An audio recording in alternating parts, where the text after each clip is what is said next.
Hello friends, welcome to यज्ञ investment academy. Good morning. आज की ताज़ा खबर में आपका स्वागत है।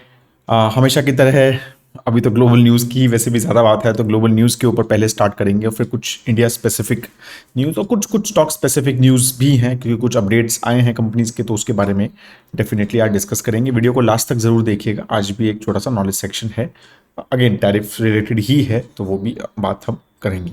ठीक है, स्टार्ट करते हैं आज के ग्लोबल न्यूज़ से। तो यूएस मार्केट्स में वाइल्ड स्विंग्स दिखे ओवर द नाइट, राइट। तो जब स्टार्ट हुआ मार्केट मॉर्निंग में तो मतलब 4-5% गिरा था, लेकिन जब क्लोज हुआ है बहुत इंटरेस्टिंगली जो है S&P 500 सिर्फ -0.23% पे क्लोज हुआ है। डाउ जोन्स -0.8 पे क्लोज हुआ है और नैस्डैक तो actually positive 0.29 positive pay close हुआ है। और ये बहुत वाइल्ड स्विंग्स हुए। और कैसे हुआ? सुबह एक हेडलाइन आई कि भाई प्रेसिडेंट ट्रम्प जो है was considering A 90-day pause in tariffs. तो जो शुरू में मार्केट गिरा इनिशियली, वो जैसे मैंने बोला कि -3.54% जो है मार्केट, मेरे ख्याल से उससे भी ज़्यादा गिरा हुआ था। और फ्यूचर्स भी हमने देखे थे तो ऐसे -2.5 नेगेटिव में थे जब हम कल अगर हम शाम को देख रहे थे। तो वो एक्सपेक्टेशन था कि एक अच्छा खासा आज भी नेगेटिवली क्लोज होगा, बट हुआ नहीं। तो ये जब ये न्यूज़ आई, ये हेडलाइन आई कि 90-day पॉज टैरिफ की बात हो रही है, तो फिर मार्केट एकदम से शार्पली बाउंस बैक हुआ और पॉजिटिव, मतलब ऑलमोस्ट जितने भी लॉसेस थे वो खत्म हो गए। उसके बाद क्लैरिफिकेशन भी आया व्हाइट हाउस का कि भाई ऐसी कोई बात नहीं है, हम 90 डेज की टैरिफ्स को कोई पॉज वगैरह नहीं कर रहे हैं। लेकिन मार्केट फिर भी ज़्यादा नेगेटिव हुआ थोड़ा, बट ज़्यादा नेगेटिव, उतना नेगेटिव जितना मॉर्निंग में था उतना नहीं गिरा। और इसके काफ़ी सारे, मतलब ऑफ कोर्स एक तो ये होता है कि भाई बहुत गिर चुका है 2-3 दिन के लिए, तो एक थोड़ी सी चीज़ें वो होती हैं कि उस टाइम पर थोड़ी बाइंग शुरू हो जाती है जब बहुत ज़्यादा गिर जाता है। 3 दिन काफ़ी गिरा है, 2 दिन काफ़ी गिरा है, राइट। और दूसरा ये भी है कि कुछ कुछ जो मतलब जो गवर्नमेंट के एडवाइजर्स रहे हैं, जैसे एलॉन मस्क है, या कुछ सपोर्टर्स रहे हैं, या जो एक्टमैन हैं, तो जो बिलियनर हैं, राइट। तो काफ़ी सारे जो लोग हैं, तो उन्होंने मतलब इस पूरे टैरिफ्स के अगेंस्ट थोड़ा सा बोला है, या फिर मतलब सिग्नल्स दिए हैं कि भाई this is what they don't like. ये नहीं, this is not a right way to do things, right. ये सही नहीं है। और तो ये भी एक शायद थोड़ा सा लगा मार्केट को कि शायद इनकी बात सुनी जाए। मतलब जैसे एलॉन मस्क ने भी एक वीडियो शेयर किया, obviously he didn't say anything, but he shared a video कि भाई फ्री ट्रेड जो है वो होना चाहिए वर्ल्ड में, और फ्री ट्रेड को रोकना नहीं चाहिए। तो इस तरह का वीडियो उन्होंने शेयर किया। और Bill Ackman and as I said कि काफ़ी जेपी मॉर्गन के सीईओ, राइट, और ब्लैक रॉक के सीईओ, तो सबने बात बार बार ये बात बोली कि this will lead to global recession.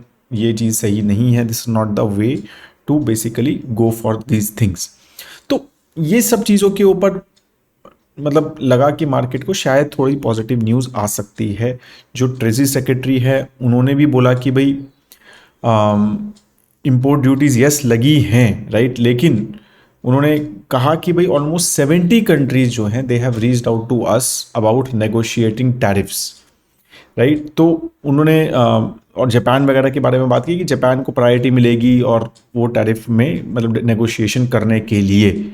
और इवन डोनाल्ड ट्रंप ने भी कहा कि भाई spoke to Japanese prime minister this morning. तो ये सारी चीज़ें भी चल रही हैं, तो मार्केट्स आर सीइंग कि भाई हो सकता है थोड़े से कुछ नेगोशिएशंस वगैरह भी स्टार्ट हो जाएं और काफ़ी सारे कंट्रीज़ के साथ नेगोशिएशन हो, और इससे जो है ये जो इम्पैक्ट है ओवरऑल टैरिफ्स का ये थोड़ा कम हो जाए, राइट। बाकी अगर हम कल की बात करें तो जो जापान का निकी है, राइट, वो 18 मंथ्स लो पे जो है वो क्लोज हुआ, राइट। और बहुत मतलब उसमें गिरावट आई।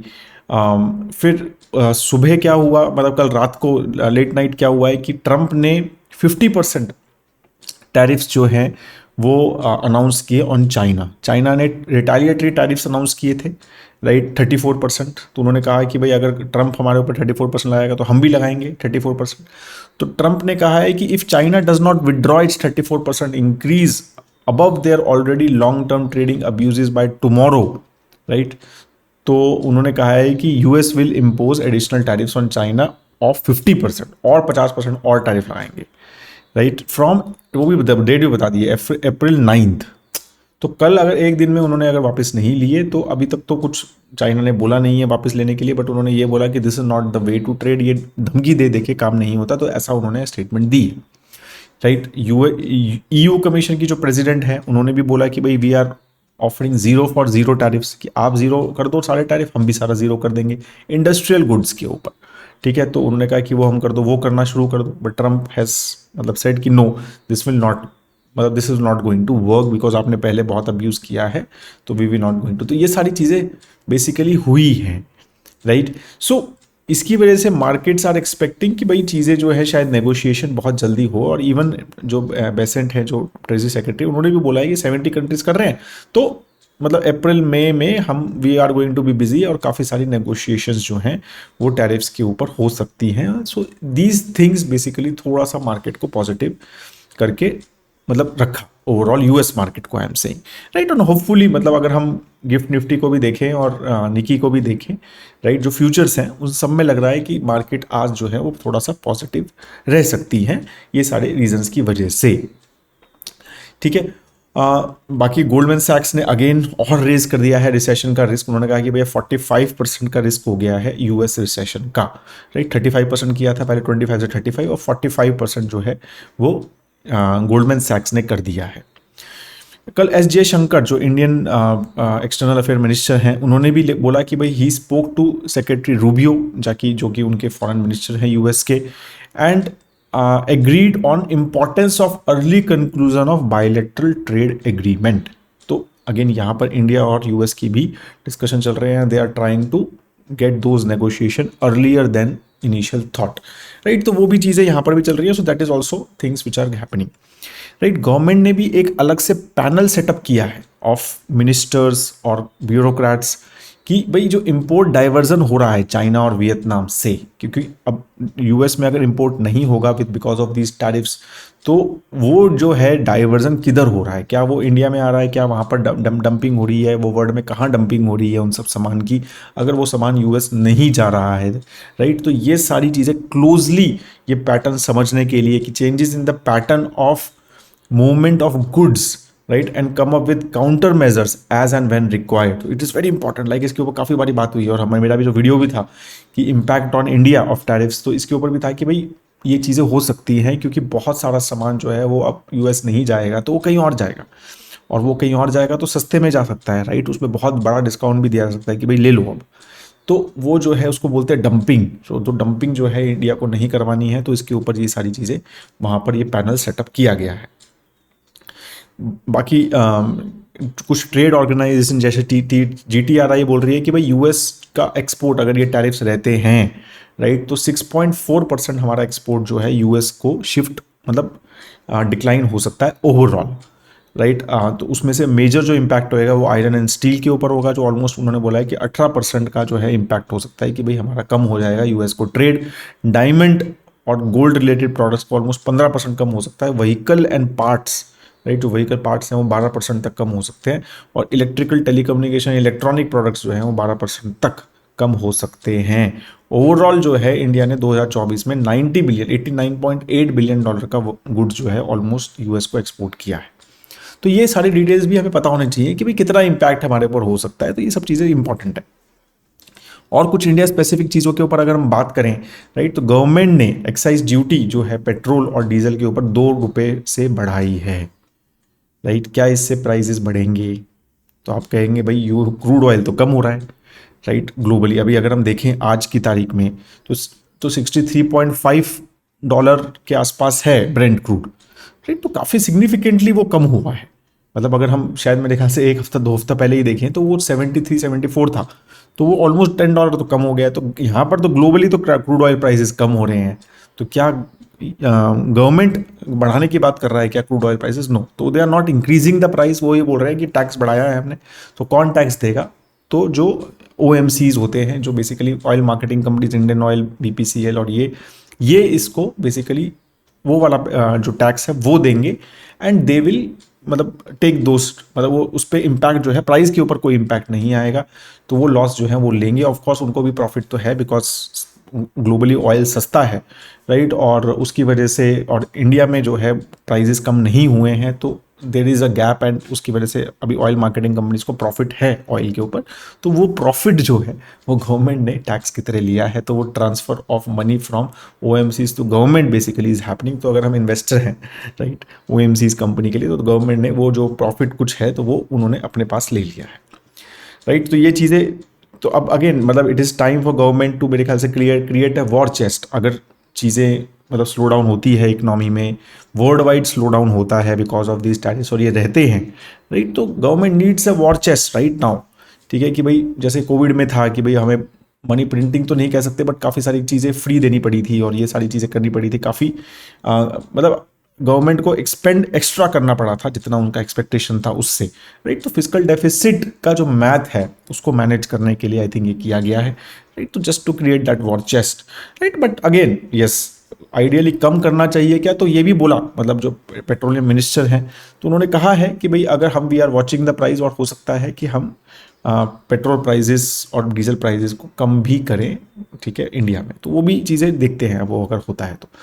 बाकी LPG सिलेंडर के प्राइस बढ़ाए हैं 50 रुपीज़ से बिकॉज नेचुरल गैस की कॉस्ट बढ़ी है, स्पेशली अगर हम देखें कि लास्ट ईयर से तो यस तो 1.7 के आसपास जो इंडेक्स था नेचुरल गैस का न्यूयॉर्क में, वो अब जो है वो 3.7 चला गया है। वैसे तो ये मतलब अगर हम 2022 वगैरह देखें तो बहुत ज़्यादा था, natural prices were very very high in 2022-23 ठीक है, जब ये US और सॉरी रशिया और यूक्रेन का वॉर शुरू हुआ था, बट उसके बाद वो काफ़ी कम हुए और वो 1.7 के आसपास आ गए। लेकिन अभी थोड़े से फिर से जो है नेचुरल गैस में प्राइसेस बढ़ना शुरू हो गया है और उसकी वजह से गवर्नमेंट ने नेचुरल गैस के मतलब जो LPG सिलेंडर है हमारा उसके 50 रुपये से प्राइसेस बढ़ा दिए हैं ठीक है। EU के साथ भी अब हमारा जो फ्री ट्रेड एग्रीमेंट की बात चल ही रही है राइट, EU के साथ काफ़ी टाइम से बात चल रही है, UK के साथ भी चल रही है, ऑस्ट्रेलिया के साथ भी चल रही है, बट कुछ भी अभी तक फाइनल नहीं हुआ है, डिस्कशंस चल रहे हैं। तो उसमें काफ़ी सारी चीज़ें ये कि भाई इंडिया जो है अभी इम्पोर्ट टैक्स ऑन कार जो है वो अभी 100% है कि कोई भी कार अगर EU में बनती है और इंडिया में आती है तो उसके ऊपर 100% की ड्यूटी है। तो अगर वो $50,000 की कार है तो 100,000 की पड़ेगी इंडियंस के लिए, लेकिन उसको कम करने के लिए बात हो रही है कि वो 10% कम करा जा सकता है। और बट मतलब इंडियन फर्म्स जो इंडियन कंपनीज हैं जो इंडिया में बनाती है, मारुति सुजुकी हो गया, हुंडई हो गया, मतलब टाटा मोटर्स हो गया, तो वो चाह रही है कि भाई इसको 30% तो कम से कम रखा जाए ताकि थोड़ी सी हमारे लिए एडवांटेज रहे, लोकल एडवांटेज हमें रहे लोकल प्लेयर्स के लिए। नहीं तो फिर मतलब अगर सेम इतना कम रखा तो फिर प्राइजेस पे वॉर स्टार्ट हो जाएगा और मार्जिन पे वगैरह इम्पैक्ट होगा। तो ये ऑटो सेक्टर डेफिनेटली एक थोड़ा सा मेरे को लगता है कि इम्पैक्टफुल रह सकता है for some more time right. एक रिपोर्ट आई थी ऑन हॉस्पिटल सेक्टर के ऊपर बहुत बात हो रही है, तो हॉस्पिटल सेक्टर की लीडिंग हॉस्पिटल चेन्स जो है they are planning to expand almost 34,000 new beds in next 3 to 5 years। 34,000 new bed, तो काफ़ी एक एग्रेसिव इन्वेस्टमेंट हो रहा है प्राइवेट सेक्टर का इन हॉस्पिटल स्पेस राइट। तो हमारा मतलब अब गवर्नमेंट तो स्पेंड ज़्यादा नहीं कर पा रही है हॉस्पिटल स्पेस में हेल्थ केयर पर्सपेक्टिव से राइट, इन हॉस्पिटल्स मेजरली।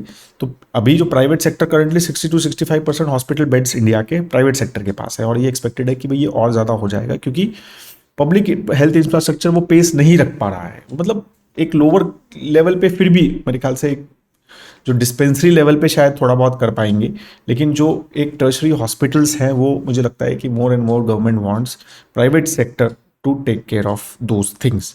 तो 40,000 करोड़ रुपए का इन्वेस्टमेंट जो है एक्सपेक्टेड है इन 3 to 5 years। और हर कंपनी अगर आप देखेंगे, अपोलो से बात देखो, मैक्स की रिपोर्ट देखो, या कोई भी आप कंपनी में देखो ठीक है, जो भी हॉस्पिटल कंपनी है टिपिकली सबके बहुत स्ट्रॉन्ग केपेक्स प्लान्स हैं राइट। और इसकी वजह से hospital sector has done well also right in last 1.5-2 years specially काफ़ी अच्छा किया है राइट, स्पेशली आफ्टर कोविड। तो क्या क्या हेल्थ के ऊपर थोड़ा सा ज़्यादा फोकस भी है और एक थोड़ा सा मतलब लाइफस्टाइल इंप्रूव भी हुआ है, तो पीपल हैव स्टार्टेड मतलब going to these hospitals also. And I am sure जो गवर्नमेंट की मतलब हेल्थ इंश्योरेंस वगैरह है उसकी वजह से भी आई एम श्योर कि काफ़ी सारे लोग जो हैं वो अच्छे हॉस्पिटल में जाके अपना इलाज करा पा रहे हैं। बाकी रिजल्ट्स वगैरह की जो बात हो रही है तो अब स्टार्ट होने वाले हैं हमारे जो स्टॉक स्पेसिफिक रिजल्ट्स हैं right. I think very very soon banks and IT के रिजल्ट स्टार्ट हो जाएंगे। तो एक्सपेक्टेशन कुछ है जो ये है कि बैंक्स तो शायद प्रॉफिट ज़्यादा नहीं कर पाएंगे इस क्वार्टर में। तो मोस्टली एवरीवन इज एक्सपेक्टिंग कि 4% के आसपास का डिक्लाइन रहना चाहिए बैंक्स के,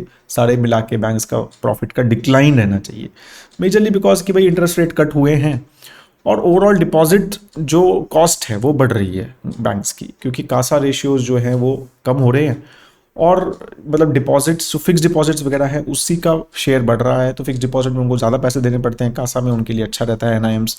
तो एनआईएम्स जो है वो कंसिस्टेंटली श्रिंक हो रहे हैं, और ये माना जा रहा है कि भाई 5 to 8 बेसिस पॉइंट जो है वो year on year NIM shrink हो सकते हैं, राइट। तो बैंकिंग सेक्टर थोड़ा सा ये सब स्ट्रगल कर रहा है majorly because of deposit growth, और इसके ऊपर शायद एज आई सेड पहले भी, शायद मैंने लास्ट वीक भी बात की थी, Uday Kotak has already sound little alarm on this कि एनआईएम्स जो है वो और जाके जो है श्रिंक हो सकते हैं, बिकॉज डिपॉजिट ग्रोथ नहीं हो रही है ज़्यादा, और उसकी वजह से बैंक्स को लो कॉस्ट जो डिपॉजिट्स होते हैं, जैसे कासा रेशियो जो होता है, कासा होता है करंट अकाउंट सेविंग्स अकाउंट, और वो इतना ज़्यादा नहीं मिल रहा है। तो एवरीवन की भाई जो भी पैसा लोगों को लग रहा है कि वो करेंगे फिक्स डिपॉजिट में इन्वेस्ट करो, या फिर money is going into equity markets और as well as debt markets as well, right. Overall FY25 अब खत्म हो गया है ना, तो कुछ कुछ डेटा और आ रहा है कि ऑटो सेल्स की सेल्स ओवरऑल कितना हुआ। FY25 में ऑटो रिटेल सेल जो है इंडिया में 6.5% से बढ़ा है, राइट। ऑलमोस्ट जो पैसेंजर व्हीकल हैं, जो 4 व्हीलर्स हैं, वो 5% से बढ़े हैं, 2 व्हीलर्स 8% से, वॉल्यूम ग्रोथ बता रहा हूँ मैं आपको ये, और 5% से कमर्शियल व्हीकल की सेल बढ़ी है, राइट। और ये चीज़ थोड़ी कम हुई है, FY24 में ये 10% से बढ़ा था। ईवी पेनिट्रेशन थोड़ी सी बढ़ी है, 7.1% से 7.8% जो है ईवी पेनिट्रेशन हुई है FY25 में, राइट। तो स्लो ग्रोथ हो रहा है ईवी पेनिट्रेशन में, गवर्नमेंट ने जो स्पेंडिंग है, जो उनकी सब्सिडी वगैरह है, वो भी कम करी है, राइट। और ऑफ कोर्स अभी भी एक वो है कि लोगों को कि भाई चार्जिंग नेटवर्क इतना अच्छा नहीं है, राइट, और चार्जिंग में टाइम लगता है, वो सारी चीज़ें अभी भी हैं, and that's why entries of I think at least EV perspective से global players in India, specially Tesla and companies like BYD and everyone, I think will hot the competition को बढ़ाएगा, और शायद चार्जिंग नेटवर्क भी काफ़ी इंप्रूव कर सकता है। JLR ने रिपोर्ट अपना दिया Q4 का, उन्होंने कहा कि भाई हमारी 1.1% से ही सेल्स बढ़ी है, ग्रोथ बढ़ी है, और हम नेट जीरो, राइट। तो जो हमारे पास मतलब डेट है और जो हमारे पास एसेट है, तो वो माइनस करने तो नेट जीरो हो गए हैं FY25 में। तो अब बात ये है कि उनका जो ग्रोथ आया है, वॉल्यूम ग्रोथ, वो नॉर्थ अमेरिका से आया है 14%, यूरोप से आया है 11%, ठीक है, और चाइना से 29% गिरा है वॉल्यूम, राइट। और ओवरसीज बाकी सब कंट्रीज से भी 8% गिरा है। तो सबसे ज़्यादा ग्रोथ कहाँ से यार, ये वो नॉर्थ अमेरिका से यार, और नॉर्थ अमेरिका में वो बेच नहीं पा रहे हैं बिकॉज ऑफ द टैरिफ्स। 25% का तो भाई ऑटो पे तो 25% का स्पेसिफिक टैरिफ है, तो वो जो लग चुका है। तो अब ये सारी जो चीज़ें हैं, राइट, तो इसकी वजह से डेफिनेटली नेगेटिव इम्पैक्ट जो है, इसलिए टाटा मोटर्स का स्टॉक गिरा भी है, राइट, ऑलमोस्ट 10% भी कल क्रैश हुआ। तो ये सारी चीज़ें हमें समझनी है कि ये सब इम्पैक्ट जो है अभी ऑटो सेक्टर पे globally, specially because of tariffs, और इसके जब तक अपडेट्स नहीं आएंगी, इसका क्लैरिटी नहीं आएगा, ये सब चीज़ों पे focus we are not very clear कि क्या होने वाला है। फिर कल्याण ज्वेलर्स का अपडेट आया, तो उन्होंने कहा कि भाई रेवेन्यू जो है ओवरऑल 37% से ग्रो हुआ है, तो Q4 अपडेट अच्छा आया, उसकी वजह से स्टॉक कल बढ़ा भी, मतलब इन द इवन तो हमारी मार्केट काफ़ी गिरी कल, right, Indian market, but Kalyan jewellers because of a good update and good show in Q4, 25 Kalyan stores बढ़े हैं, 14 कैंडेयर स्टोर्स बढ़ाए हैं, तो उसकी वजह से वो बढ़ा है। नायका का भी अपडेट आया था कल, तो उसकी वजह से स्टॉक में थोड़ी हलचल थी, तो उनका लो टू मिड, अभी उन्होंने एग्जैक्ट नंबर नहीं दिया, बट ये बोला है कि भाई हमारा रेवेन्यू ग्रोथ जो है low to mid 20s year on year grow हुआ है, ठीक है, इन Q4 FY25, राइट। और GMV जो है ओवरऑल उनका जो GMV है उसमें जो है वो लो 30s तक वो ग्रो हुआ है। टाटा पावर की एक इंटरेस्टिंग रिपोर्ट मिली, मतलब उसमें कुछ इंटरेस्टिंग डेटा था कि on how they are setting up a 100 megawatt battery storage system in Mumbai, ठीक है। तो ये बैटरी स्टोरेज सिस्टम का काम पता क्या है कि भाई अगर कहीं ग्रिड वगैरह में फेलियर हो गया, और देखा भी है हमने, राइट, तो क्रिटिकल इंफ्रास्ट्रक्चर जैसे मेट्रोज हैं, हॉस्पिटल्स हैं, डेटा सेंटर्स हैं, एयरपोर्ट हैं, राइट, तो इसमें जो है ग्रिड का कोई डिसरप्शन नहीं होना चाहिए, राइट। तो ये काफ़ी इंटरेस्टिंग है, राइट, कि भाई एक बैटरी स्टोरेज सिस्टम बनाया जा रहा है। उन्होंने ये भी बोला है कंपनी ने कि अगर ये बैटरी स्टोरेज सिस्टम बनाया है तो कंज्यूमर टैरिफ्स भी जो हैं वो थोड़े कम हो सकते हैं, क्योंकि भाई हम जब पावर लो है, जब सस्ती है पावर, मतलब जैसे भाई लो पीरियड में ठंड सर्दी वगैरह में, विंटर्स वगैरह में थोड़ी पावर कम यूज़ होती है तो थोड़ी सस्ती हो जाती है, और गर्मी में महंगी हो जाती है। तो जब सस्ती है तो आप उस पावर को थोड़ा सा बैटरी स्टोरेज पावर को भी यूज़ कर सकते हो कि डिस्चार्ज कर दो उसको, राइट। और फिर जब महंगी है, राइट, तो उस टाइम पे क्या कहते हैं, वो ज़्यादा मतलब यूज़ मत करो उसको, तो पीक आवर्स में जो है एक्सपेंसिव पावर को आप यूज़ करो, मतलब जब पावर से एक्चुअली महंगी है, सॉरी महंगी है तो आप उसको यूज़ करो, राइट। और जब सस्ती है तो आप उसको रिचार्ज कर लो बैटरी को। इस तरह से भी वो मतलब एक अच्छे खासे तरह से यूज़ हो सकता है। तो ये कुछ नया सिस्टम है कि भाई क्रिटिकल इंफ्रास्ट्रक्चर को, and this will help I think in improving our power backups as well. ठीक है, तो ये एक मुंबई में स्टार्ट हो रहा है, तो let's see how it goes. And Fortis Healthcare का स्टॉक कल 8% गिरा because they got a tax notice of 76 crore rupees. तो उसका अपडेट दिया था, तो नथिंग मोर इन दैट। तो ऑब्वियसली गवर्नमेंट मतलब कंपनी साइड की we are looking at it. Trent का शेयर कल ऑलमोस्ट 18-19% गिरा बिकॉज रेवेन्यू का अपडेट आया था, रेवेन्यू मॉडरेशन हुआ था, तो that I am sure that वो कल थोड़ा डिस्कशन न्यूज़ में भी हो गया था, राइट। बट उसकी वजह से काफ़ी गिरा बिकॉज मार्केट एक तो गिरा था, नेगेटिव सेंटिमेंट मार्केट में था, और फिर आपका थोड़ा सा रिजल्ट फास्ट ग्रोइंग कंपनी का, मतलब 30-35% का ग्रोथ एक्सपेक्टेशन से 28% का ग्रोथ हुआ, तो उसकी वजह से मार्केट ने उसको थोड़ा सा ज़्यादा एक्सपेंशन किया है। ठीक है, तो that is all the major news. अब आपके साथ I am just sharing image which is part of the knowledge section. बहुत छोटा सा, अगेन ये शायद आप सबको पता भी है, तो बट बेसिकली हो क्या रहा है and what people are saying on tariffs, right. कि रेसिप्रोकल टैरिफ्स की जहाँ तक बात हो रही, तो रेसिप्रोकल टैरिफ्स की बात ये थी कि भाई जितना टैरिफ आप हम पे लगाओगे हम आप पे लगाएंगे। ये जो है इनिशियली डोनाल्ड ट्रंप ने कहा था, और that was the expectation as well कि भाई यही रेसिप्रोकल टैरिफ होंगे, और मार्केट उसी हिसाब से अलाइंड था, but things was very different, right. तो यही चीज़ें हैं कि अब मार्केट, बट जब ट्रंप ने टैरिफ अनाउंस किए तो उन्होंने कहा मैंने 50% डिस्काउंट दिया है टैरिफ पे। अब 50% डिस्काउंट कैसे दिया यही समझ नहीं आ रहा किसी को, क्योंकि इतने ज़्यादा टैरिफ, अब इंडिया के ऊपर उन्होंने टैरिफ 27% लगाए हैं, और इंडिया जो है उनके ऊपर 12% लगाता है। जो मतलब इंडिया ओवरऑल जो टैरिफ लगाता है वो ऑलमोस्ट 12% लगाता है। इंडिया इज हाई, मतलब ज़्यादा टैरिफ लगाता है वर्ल्ड में, तो 12% लगाता है, लेकिन यूएस ने हमारे ऊपर 27% लगाए हैं, तो ये डिस्काउंट कैसे हुआ? तो ये किसी को समझ नहीं आई कैलकुलेशन, राइट। तो अगर आप यहाँ पर देखेंगे तो वही चीज़ बेसिकली एक रिपोर्ट में आई कि भाई व्हाइट हाउस ने जो कैलकुलेशन की है टैरिफ्स की, राइट, वो बहुत अलग की है, राइट। और उसकी वजह से किसी को ये चीज़ें मतलब क्लैरिटी नहीं हुई। अगर आप देखेंगे जापान की कैलकुलेशन जो व्हाइट हाउस ने की कि 47-6% लगाता है, बट एक्चुअली जापान सिर्फ 1.9% टैरिफ लगाता है एज पर WTO। इंडिया जैसे मैंने बोला 12% लगाता है, तो उनके व्हाइट हाउस के कैलकुलेशन के हिसाब से 52% हम टैरिफ लगाते हैं। अब कैलकुलेशन वो काफ़ी सारा डिस्कशन हो चुका है इसके ऊपर, राइट, कि calculation trade deficit divided by the import on in US of that country के ऊपर बेसिकली किया गया है। तो ये बहुत अलग तरह का कैलकुलेशन है, और इसी के ऊपर मेजरली काफ़ी सारे जो इकोनॉमिस्ट हैं या काफ़ी सारे बिलियनियर्स हैं जो मतलब काम करते हैं, तो वो कह रहे हैं कि यार ये कैसा फॉर्मूला है, right, and by this strong इतने खतरनाक टैरिफ्स लगाए गए हैं, और इसका क्या पर्पस क्या है इसका। और मतलब काफ़ी सारे लोगों ने कहा कि भाई एडवाइस जो है बहुत गलत दिया गया है डोनाल्ड ट्रंप को with this kind of tariffs, और इसकी वजह से ग्लोबल रिसेशन आ जाएगा, और ये सब चीज़ें जो है मतलब ये एक इंजीनियर्ड रिसेशन है एक तरह से। और इंटरेस्टिंग चीज़ ये है कि इवन विद दिस रिसेशन की भाई ये भी बात हो रही है कि ये मतलब डोनाल्ड ट्रंप चाह रहे हैं कि ये कम हो 10 ईयर जीसेक इसकी वजह से, और मतलब जो है इसकी मतलब इंटरेस्ट रेट यूएस फेड कम करे, राइट, वो एक्सपेक्टेशन है भी स्लो डाउन इंटरेस्ट रेट कम हो जाए हमारे। बट बात यह है कि आज कल अगर बहुत इंटरेस्टिंगली 10 ईयर जीसेक यील्ड बढ़ी है, राइट, वो 3.9 के आसपास चली गई थी, वो वापस 4.1 चली गई है। तो अब ये कल क्या जो 10 ईयर जीसेक का जो मतलब डिफरेंशिएशन था, मतलब वो एवरीवन इज एक्सपेक्टिंग रिसेशन आएगा, तो भाई ये कम होना चाहिए ना, क्योंकि एक्सपेक्टेशन की इंटरेस्ट रेट कम होंगे, बट कल बढ़ी है। अब ये क्यों बढ़ी है, काफ़ी सारे लोगों को लग रहा है कि भाई इन्फ्लेशन भी आ सकता है, तो इन्फ्लेशन का भी इम्पैक्ट है, तो ये भी एक रीज़न माना जा रहा है। बट कई लोग, अब रीज़न बहुत अच्छे से नहीं पता, कई लोग ये बोल रहे हैं कि people are going from 10 year G sec to lower 1 year 3 year मतलब बॉन्ड्स। कुछ लोग ये भी कह रहे हैं कि भाई China is selling their holding of G6, right, तो वहाँ से सप्लाई बहुत ज़बरदस्त आ रहा है, और इसकी वजह से 10 ईयर जीसेक बढ़ गया। तो ये सारी चीज़ें भी चल रही हैं। तो ये जो कैलकुलेशंस हैं, तो आप ये देखें तो चाइना जैसे 67% टैरिफ लगाया गया है, बट एक्चुअली चाइना जो टैरिफ लगाता है ओवरऑल WTA को वेट में, वो 3% ही लगाता है। तो यू आर अंडरस्टैंडिंग, राइट, कि ये जो कैलकुलेशंस की हैं ये किसी को समझ नहीं आई है, और इसका पर्पस जो है इट सीम्स ये इंजीनियर्ड एक रिसेशन करने की ही कोशिश है, या फिर नेगोशिएशन टैक्टिक्स है। भाई ये दो चीज़ें ही रीज़न समझ आ रहे हैं लोगों को।